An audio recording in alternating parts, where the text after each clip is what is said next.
Hello friends, welcome to career path classes. आप सबका बहुत बहुत स्वागत है।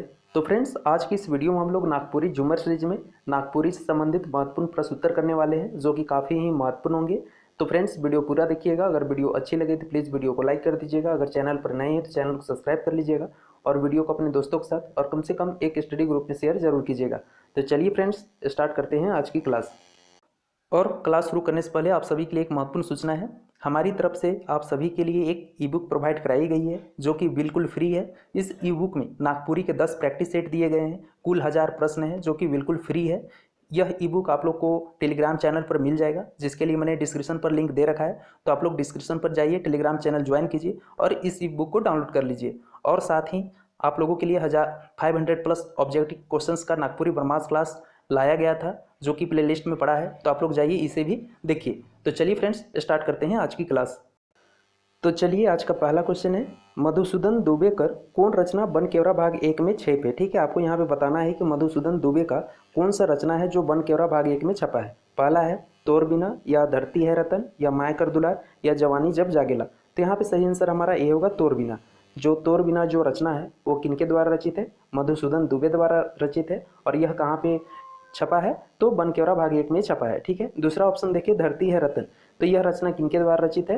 तो राम उचित सिंह के द्वारा रचित है। धरती है रतन किनके द्वारा रचित है? तो राम उचित सिंह के द्वारा। इसे भी याद रखना है। तीसरा है हमारा माय कर दुलार। यह रचना किनके द्वारा रचित है? तो मनोहर महंती के द्वारा रचित है। नेक्स्ट हमारा चौथा है जवानी जब जागेला। यह रचना किनके द्वारा रचित है?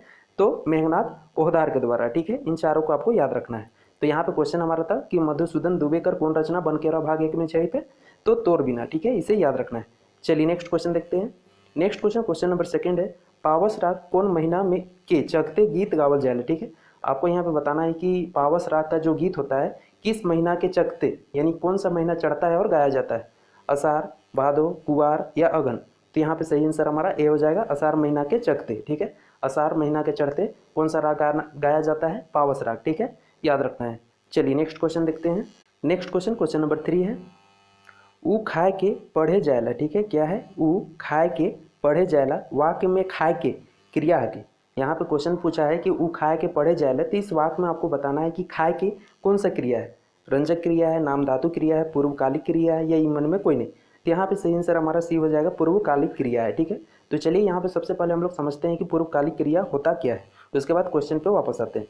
तो यहाँ पे ध्यान से देखिएगा, पूर्वकालिक क्रिया मुख्य क्रिया में पहले होवे वाला क्रिया के पूर्वकालिक क्रिया कहेला। ठीक है, आपको याद रखना है कि किसी भी मुख्य वाक्य में, ठीक है, मुख्य वाक्य में क्या होता है? मुख्य क्रिया होता है, और उससे पहले जो क्रिया होता है उसे हम यहाँ पे पूर्वकालिक क्रिया कहते हैं। ठीक है, जैसे एग्जाम्पल के माध्यम से समझ जाएंगे। जैसे यहाँ पे और है, इके बनाए के लिए धातु से बनल क्रिया रूप में के जोड़ल जाएला। ठीक है, और पूर्वकालिक क्रिया बनाने के लिए क्या किया जाता है? तो जो धातु बना रहता है उसके बाद में क्या जोड़ा जाता है? के जोड़ा जाता है। जैसे एग्जाम्पल के माध्यम से यहाँ समझते हैं। जैसे सोनमय नहाय के आलक, तो आलक, आलक मतलब आना, ये भी क्रिया हुआ है, तो ये मुख्य क्रिया हुआ है। लेकिन उससे पहले एक क्रिया और प्रयुक्त हुआ है, क्या है? नहाय के, नहाना। नहाना भी हमारा क्या है? क्रिया है, काम है। तो इसके साथ क्या जोड़ा गया है? के जोड़ा है। तो इस आधार पर आप पहचान सकते हैं कि पूर्वकालिक क्रिया कौन होगा। तो यहाँ पे नहाय के क्या हो जाएगा? हमारा पूर्वकालिक क्रिया हो जाएगा।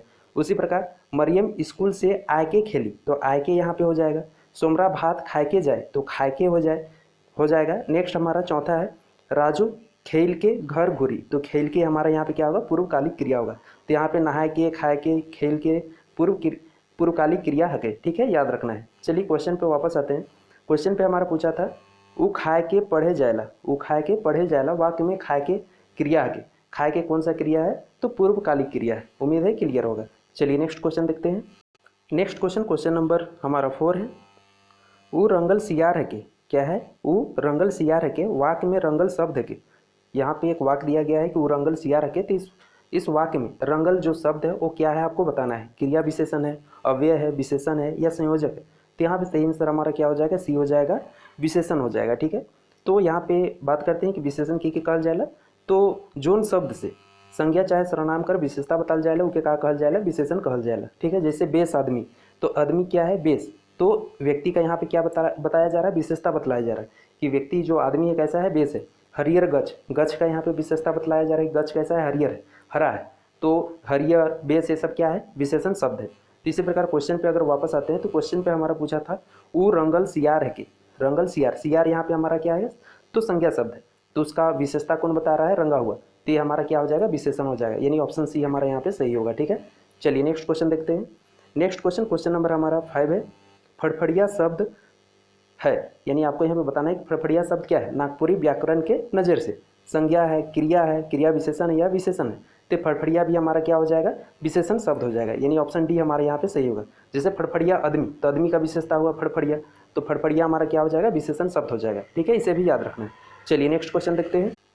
नेक्स्ट क्वेश्चन, क्वेश्चन नंबर 6 है, नवा चांद और गोपी चांद शीर्षक कहानी में राइज में कौन बात कर आतंक रहे। ठीक है, आपको यहाँ पे बताना है कि नवा चांद और गोपी चांद शीर्षक कहानी में जो राज था उसमें किस बात का आतंक था, सांप कर, बाघ कर, भालू कर या राक्षस कर। तो यहाँ पर सही आंसर हमारा क्या होगा, डी होगा, राक्षस कर। ठीक है, नवा चांद और गोपी चांद शीर्षक जो कहानी है उसमें उस राज में किस बात का आतंक था, तो राक्षस कर यानी राक्षस का आतंक था। ठीक है, याद रखना है।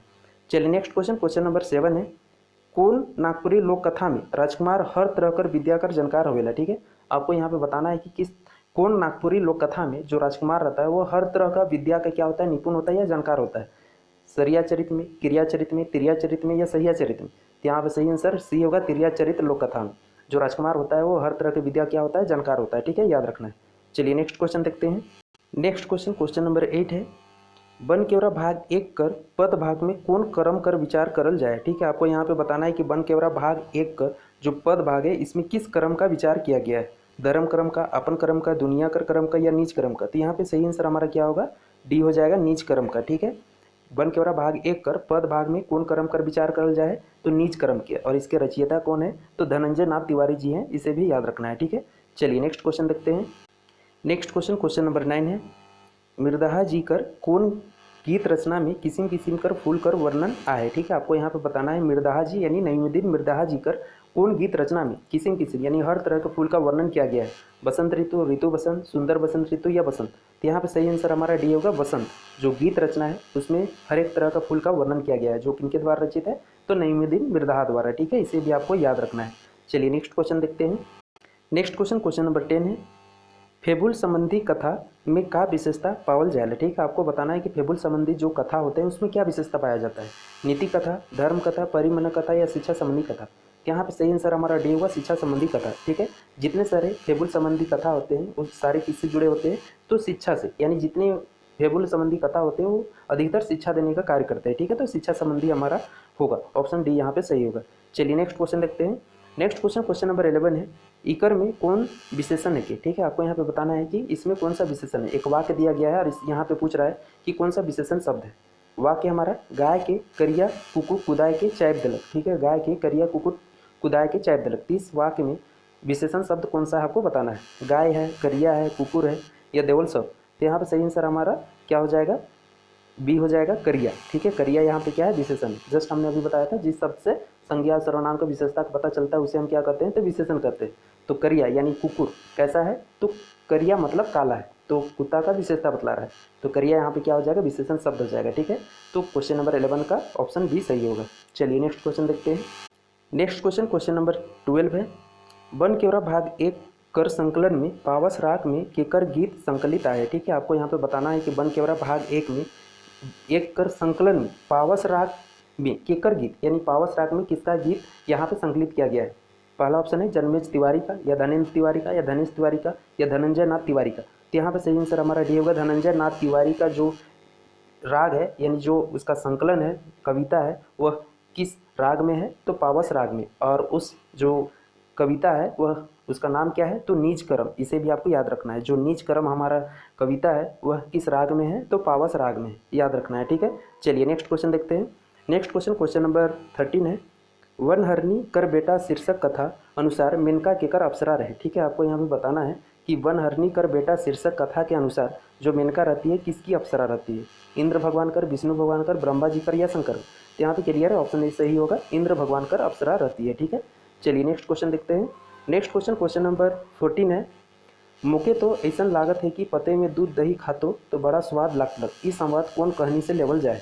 ठीक है, यहाँ पे एक संवाद दिया गया है, वो क्या है, तो पते में, यहाँ पे संवाद क्या है, तो मुके तो ऐसा लागत है कि पते में दूध दही खातो तो बड़ा स्वाद लागत। ठीक है, यहाँ पे एक संवाद दिया गया और आपसे पूछ रहा है कि यह किस कहानी से लिया गया है। पहला ऑप्शन है तिरिया चरित से या नवा चांद और गोपी चांद से या सात भाई एक बहन से या देवल कुनूनी। तो यहाँ पे सही आंसर हमारा डी हो जाएगा, देवल कुनूनी। ठीक है, क्यों? क्योंकि यह जो संवाद है किस कहानी से लिया गया है, तो छोटकी बोहरिया। ठीक है, छोटकी बोहरिया जो कहानी है उससे लिया गया है। और यह कौन कहती है, तो जो मंझली गोतनी रहती है वो कहती है। ठीक है, इसे भी आपको याद रखना है। चलिए नेक्स्ट क्वेश्चन देखते हैं। नेक्स्ट क्वेश्चन नंबर 15 है, कौन नागपुरी लोक कथा में राजा हरनी के जेहल भीतरे छुएला। ठीक है, आपको यहाँ पे बताना है कि किस नागपुरी लोक कथा में जो राजा रहते हैं वह हिरनी को, जो हरिन रहती है उसे जेहल के अंदर यानी जेल के अंदर छूते हैं। हिरनी कर बेटा, हिरनी कर बेटी, या हिरनी कर भाई, या बन हरनी कर बेटा। तो ऑप्शन डी सही होगा, बन हरनी कर बेटा जो लोक कथा होता है उसमें जो राजा होते हैं वो हरनी को जेल के अंदर छूते हैं। ठीक है, याद रखना है। चलिए नेक्स्ट क्वेश्चन देखते हैं। नेक्स्ट क्वेश्चन नंबर 16 है, कौन कवि आपन रचना में वसुधा के देहू वसुधा के जीवन देह के बात कहना। ठीक है, यहाँ पे क्वेश्चन पूछ रहा है कि कौन कवि यानी कौन कवि है जो अपने रचना में वसुधा यानी धरती को जीवन देने की बात कहे। मुकुल, प्रमोद, नहन या कंचन। तो यहाँ पे सही आंसर हमारा सी हो जाएगा, नहन जी। ठीक है, कौन? तो नहन जी, जिनका पूरा नाम क्या है हमारा, तो नहन यानी सहनी उपेंद्र पाल नहन। तो कौन कवि आपन रचना में वसुधा के जीवन देख बात कहे ना, तो सहनी उपेंद्र पाल नहन जी। तो इनका नहन इनका उपनाम हुआ सहनी उपेंद्र पाल का, तो उनका पूरा नाम क्या है, सहनी उपेंद्र पाल। ठीक है, तो इनको नहन कहा जाता है, याद रखना है। चलिए नेक्स्ट क्वेश्चन देखते हैं। नेक्स्ट क्वेश्चन नंबर 17 है, सुखल पोखरा में बहिन कर पानी भरे कौन कहानी में बताल जाए। ठीक है, आपको यहाँ पे बताना है सुखल पोखरा में बहिन कर पानी भरे कर बात किस कहानी में बताया गया है। नवा चांद और गोपी चांद में, या छोटकी बोरिया में, या तिरिया चरित, या बन हरनी कर बेटा। तो यहाँ पे सही आंसर हमारा सी होगा, तिरिया चरित लोक कथा में बताया गया है। ठीक है, सुखल पोखरा में बहिन कर पानी भरे कर बात कौन कहानी में बताल जाए, तो तिरिया चरित लोक कथा में, याद रखना है। चलिए नेक्स्ट क्वेश्चन देखते हैं। नेक्स्ट क्वेश्चन नंबर 18 है, 7 भाई 1 बहन लोक कथा में बहन का लाने जंगल जायला। ठीक है, आपको यहाँ पे बताना है कि 7 भाई 1 बहन जो लोक कथा है उसमें बहन जो बहन रहती है वो क्या लाने के लिए जंगल जाती है, पतई, दतून, साग या काठी। तो यहाँ पे सही आंसर हमारा डी हो जाएगा, काठी लाने के लिए जाती है। ठीक है, चलिए नेक्स्ट क्वेश्चन देखते हैं। चलिए नेक्स्ट क्वेश्चन नंबर 19 है, कवि महेश्वर दास गुप्ता कर उपनाम कौन रूप में प्रचलित है। ठीक है, आपको यहाँ पे कवि महेश्वर दास गुप्ता का उपनाम बताना है क्या है, मुसद्दर, मंसूरी, मुसद्दी या देवल कुनूनी। तो यहाँ पे सही आंसर हमारा सी हो जाएगा, मुसद्दी। ठीक है, किनका उपनाम है, तो महेश्वर दास गुप्ता जी का। चलिए, इससे पहले वीडियो में मैंने बताया था बहुत सारे कवियों के उपनाम, जैसे हम जस्ट चलिए 2-4 बता देता हूँ। जैसे पहला हमारा यहाँ पे बात करें, जस्ट हमने अभी एक बताया था, सहनी उपेंद्र पाल, इनका उपनाम क्या है, तो नहन है। फिर उसी प्रकार शारदा प्रसाद शर्मा, इनका उपनाम क्या है, तो रश्मि है। मृत्युंजय राय शर्मा का, नाथ शर्मा का जयनाथ या बैरागी है। ठीक है, काली कुमार का सुमन है। फिर मधु मंसूरी का हंसमुख है। मंजू ज्योत्सना का क्या है, हंस है। गिरधारी राम गंजू का क्या है, तो गिरिराज है। इन सभी कवियों के उपनाम आपको याद रखने हैं। ठीक है, चलिए नेक्स्ट क्वेश्चन देखते हैं। नेक्स्ट क्वेश्चन नंबर 20 है, नवा चांद और गोपी चांद लोक कथा में का जानी राकस के ई कुम्हार मायर है कि कोई दोसर आदमी मायर है, ई बात के कहला। ठीक है, यहाँ पे एक संवाद दिया गया है और आपसे यहाँ पे पूछ रहा है कि यह बात किन्होंने कहा है, तो क्या है देख लेते हैं एक बार। नवा चांद और गोपी चांद लोक कथा में का जानी राकस के ई कुम्हार मायर है कि कोई दूसर आदमी मायर है, ई बात कौन कहेला, नवा चांद, गोपी चांद, बुढ़िया या क्यों नहीं। तो यहाँ पे सही आंसर हमारा ए हो जाएगा, नवा चांद कहता है। ठीक है, इस बात को कौन कहता है, तो नवा चांद कहता है, याद रखना है। चलिए नेक्स्ट क्वेश्चन देखते हैं। नेक्स्ट क्वेश्चन नंबर 21 है, नवा चांद और गोपी चांद लोक कथा में रानी बेटी से कौन भाई बियाह करलक। ठीक है, आपको यहाँ पे बताना है कि नवा चांद और गोपी चांद जो लोक कथा है उसमें जो रानी की बेटी रहती है उसे कौन भाई बियाह करता है, छोट भाई, बड़ भाई, दुयो भाई या क्यों नहीं। तो यहाँ पे सही आंसर हमारा ये होगा, छोट भाई करता है। ठीक है, याद रखना है। नवा चांद और गोपी चांद लोक कथा में रानी बेटी से कौन भाई बियाह करलक, तो छोट भाई। ठीक है, चलिए नेक्स्ट क्वेश्चन देखते हैं। चलिए नेक्स्ट क्वेश्चन नंबर 22 है, बनहरनी कर बेटा लोक कथा में केकर हुक्म से नौकर चाकर मन नवा कुआं कोड़लक। ठीक है, आपको यहाँ पे बताना है कि बनहरनी कर बेटा लोक कथा में किसके हुक्म यानी किसके ऑर्डर पे जो नौकर चाकर रहते हैं वो कुआं खोदते हैं, रानी मन कर, या राजा विक्रमादित्य कर, या हिरनी कर, या सेनापति कर। तो यहाँ पे सही आंसर बी हो जाएगा, राजा विक्रमादित्य के ऑर्डर पर यानी उनके हुक्म पर क्या कोड़ते हैं, तो कुआं कोड़ते हैं। ठीक है, चलिए नेक्स्ट क्वेश्चन देखते हैं। नेक्स्ट क्वेश्चन नंबर 23 है, बनहरनी कर बेटा लोक कथा में राजा विक्रमादित्य जेहल से महल तक गोटा डहर में एकक ठेंगना का के छितराए हुकुम देवेना। ठीक है, आपको यहाँ पे बताना है कि बनहरनी कर बेटा लोक कथा में जो राजा विक्रमादित्य रहते हैं तो जेहल से कहाँ तक, महल तक, यानी एकक ठेंगना तक क्या यानी छितराने के लिए कहते हैं, हुक्म देते हैं, सिंदूर के, माटी के, बालू के या मखमल के। तो यहाँ पे सही आंसर ये होगा सिंदूर की। ठीक है, याद रखना है। चलिए नेक्स्ट क्वेश्चन देखते हैं। नेक्स्ट क्वेश्चन नंबर हमारा 24 है, तिरिया चरित लोक कथा में के मनक कोठरी, सोना, हीरा और मोती मन से भरल रहे। ठीक है, यहाँ पे आपको बताना है कि तिरिया चरित लोक कथा में के मनक यानी किनका जो कोठरी रहता है सोना हीरा और मोती से भरा हुआ रहता है? अप्सरा मनक, रानी मनक या सैनिक मनक या इनमें में कोई नहीं। तो यहाँ पर सही आंसर हमारा क्या होगा? ये होगा अप्सरा मनक जो कोठरी होता है वो क्या क्या से भरा रहता है? तो सोना से, हीरा से और मोती से, याद रखना है। ठीक है, चलिए नेक्स्ट क्वेश्चन देखते हैं। नेक्स्ट क्वेश्चन नंबर 25 है। तिरियाचरित लोककथा में राजा के पतालपुर में दक्षिण दिशा में दायक से के हार मना करेला। ठीक है, आपको यहाँ पर बताना है कि तिरियाचरित लोककथा में जो राजा रहते हैं उसको पतालपुर में दक्षिण दिशा की यानी दक्षिण दिशा की तरफ जाने से कौन मना करता है? छोटकी अप्सरा, राजकुमार, छोटकी बोहरिया या इमन में कोई नहीं। तो यहाँ पे सही आंसर ए होगा, छोटकी अप्सरा मना करती है। ठीक है, तिरियाचरित लोककथा में जो राजा रहते हैं उसको दक्षिण दिशा की ओर जाने से कौन मना करती है? तो छोटकी अप्सरा, याद रखना है। चलिए नेक्स्ट क्वेश्चन देखते हैं। नेक्स्ट हमारा क्वेश्चन नंबर 26 है। गौना कर मौका पहे कौन गीत गावल जाए? ठीक है, गौना समय यानी गौना के टाइम में कौन सा गीत गाया जाता है आपको बताना है। मुंडन, बियाह, छठी या विरहा गीत? यहाँ पर सही आंसर बी होगा, बियाह गीत गाया जाता है। ठीक है, गौना के समय में कौन सा गीत गाया जाता है? तो बियाह गीत, याद रखना है। तो चलिए फ्रेंड्स, आज के लिए बस इतना ही करते हैं। तो फ्रेंड्स, वीडियो कैसी रही मुझे कमेंट करके जरूर बताइए। अगर अच्छी लगी तो प्लीज़ वीडियो को लाइक कर दीजिए। अगर चैनल पर नए हैं तो चैनल को सब्सक्राइब कर लीजिए और वीडियो को अपने दोस्तों के साथ और कम से कम एक स्टडी ग्रुप में शेयर जरूर कीजिए। तो मिलते हैं नेक्स्ट वीडियो में, तब तक के लिए जय हिंद, जय भारत, थैंक यू।